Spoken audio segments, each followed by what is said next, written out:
মঙ্গলবার রাতে বিষয়টা মঙ্গলবার সন্ধ্যায় হচ্ছে ডিসি পার্ক এলাকায় একটা সংঘর্ষ হয় এই শ্রমিকদের সাথে ডিসি পার্কের সিকিউরিটির মেম্বারদের সাথে। তো এর প্রেক্ষিতে এইখানের যে প্রাইম মুভারের যে শ্রমিকরা আছে তারা হচ্ছে কর্মবিরতিতে যায়। কর্মবিরতির ফলে এরা হচ্ছে এই বন্দর এরিয়ায় যেসব রাস্তাঘাট আছে সেই সবে হচ্ছে এরা কর্মবিরতির ফলে গাড়িগুলো তাদের স্টিমের থাকে এবং এর প্রেক্ষিতে পুরো এলাকাটা স্টিমের হয়ে পড়ে। এবং এই জিনিসটা এই সমস্যাটা হচ্ছে গত 2-3 দিন পর্যন্ত চলমান ছিল এবং তাদের সাথে আলোচনা করে আসলে আমাদের প্রশাসন বা অন্যান্য যারা স্টেক হোল্ডাররা আছে রাজনৈতিক দল সহ সবাই আমরা ওই দিন আসছিলাম, করছিলাম আলোচনা শেষে আমরা হচ্ছে তাদের সেই কর্মবিরতি থেকে প্রত্যাহার করিয়েছিলাম। কিন্তু পরক্ষণে দেখা যাচ্ছে এরপরে এসে আবারও কর্মবিরতিতে যায় এবং এই জিনিসটা এতদিন 3 দিন পর্যন্ত লেন্দি থাকে। আজ অবশেষে উপ পুলিশ কমিশনারের কার্যালয়ে আমরা থাকি।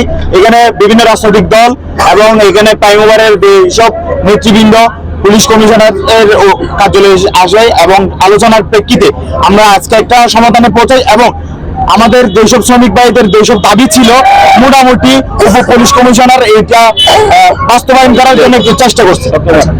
গাড়িগুলো সরানো হবে সেগুলো বিষয়ে হচ্ছে কথা বলা হয়েছে। সেখানে তাদের লিডাররা ছিল, আমরা ছিলাম, ডিজিএফআই থেকে এনএসআই, সেনাবাহিনী সকলেই ছিল। সকলের সিদ্ধান্তই কিন্তু একটা সিদ্ধান্ত নেওয়া হয়েছে যেটা ওনারা অলরেডি অ্যানাউন্স করে দিয়েছে, যার পরবর্তীতে এখন ওরা হচ্ছে যে সম্পূর্ণ জ্যামটা ক্লিয়ার করে দিবে তাদেরকে, এইটাই তাদের লিডাররা হচ্ছে নির্দেশ প্রদান করেছে। আচ্ছা, আসলে বিষয়টা জটিল ছিল। ওখানে একজন সন্ত্রাসী যুবলীগের ক্যাডার সে আমাদের শ্রমিকদেরকে অনেকগুলো শ্রমিককে মারার কারণে শ্রমিকরা উত্তেজিত হয়ে তৎক্ষণাৎ যে কর্মবিরতি যায়, এটা হচ্ছে অবস্থা থেমে চলছিল।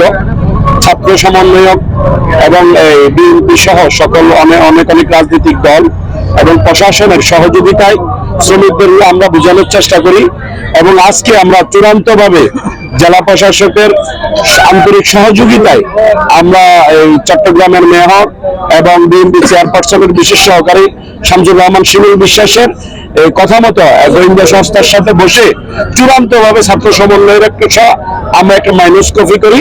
আমাদের দাবি শতভাগ মেনে নেওয়া হয়েছে। আমাদের যে এই শ্রমিকদের দাবি ছিল ওই যে ডিসি পার্ক বিকল্প লেন, ওখানে যানজট সৃষ্টি হয়, এটা ওনারা মেনে নিয়েছেন। আমরা কিন্তু কারো দাওয়াত ছাড়া এখানে এসেছিলাম।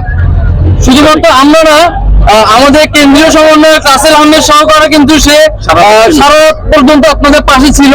আমরা সেদিনও আপনাদের কথা শুনে গেছি, আপনাদের দাবিগুলো শুনে গেছি এবং আমরা তখনও তৎক্ষণিক আমাদের এই ইউনিয়নও ছিল, আরো কয়েকজন রাসেল ভাই সহকারে আপনাদের বিষয়গুলো নিয়ে উপদেষ্টার সাথে কথা বলছে এবং বিষয়টা জানানো হয়েছে।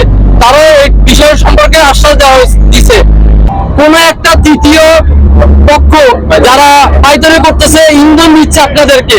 আমি অনুরোধ করব সবাইকে যে আপনারা এই ইন্ধনগুলো থেকে দূরে থাকবেন, কারো ইন্ধন দুজনে কান দিবেন না। আপনাদের শ্রমিক লিডার যারা আছে তাদের কথা শুনবেন, তারা আপনাদের জন্য কাজ করে যাবে, আপনাদের ভালোর জন্য কাজ করে যাবে। এই দাবি আপনারা শুধু শুনবেন, যদি কোনো প্রতিকার চান, এই সিদ্ধান্ত যদি পরিবর্তন করা লাগে আমরা পরবর্তীতে কাউন্সিলিং করব। আপনারা প্রথমত 1 নম্বর দাবি সিদ্ধান্ত দাবি 1 নম্বর দাবি যে সেটা সিদ্ধান্ত হয়েছে, বর্তমান ডিসি পার্ক বন্ধ আছে, তার কাটা স্থাপনের পূর্ব পর্যন্ত ডিসি পার্ক বন্ধের বিষয়ে জেলা প্রশাসক মহোদয় অবহিত করা হবে।